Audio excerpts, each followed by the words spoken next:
In regard to nuclear power, we are very much committed.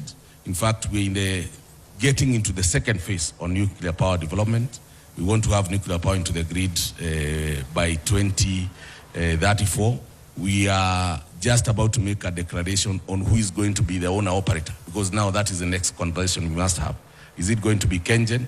Because Energy Act 2019 does stipulate that the cabinet minister must declare who is going to be the owner-operator for Kenya now to move to the next phase. And one of the proposals is usually an existing national generator, or we convert nuclear power to be the owner-operator. So that is the conversation that we are having.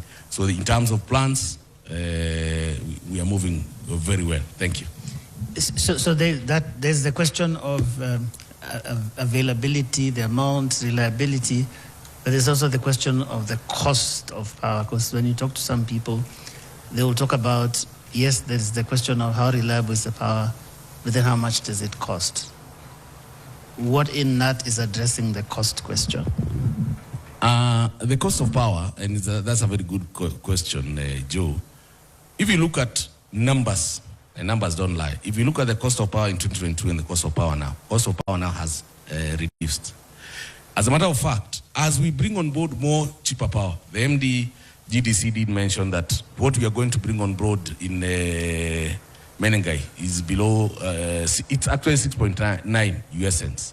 What we are going to bring on board with the 63 megawatts is again that number. So as we bring on board more renewable sources, more cheaper power, that is what is going to help us lower the cost, weighted average cost of power that is generated.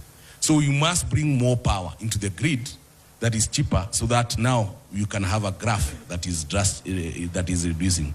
Is it a journey that is going to happen overnight? No. It's a journey that is going to happen over time. And that is why even the conversation of nuclear power, we must have that conversation, because we can be able to bring nuclear power at between 4 US cents to about 5.5 US cents. That is why we, even on High Grand Falls Dam, we are seeing numbers around, depending on the financing model, we are seeing numbers between 6 and 8.8 US cents. So we must bring on board low, cheaper power. Ethiopia, we are at 6.5. Energy exchange with Uganda, again, around that number. So that it will cumulatively lower the cost of power.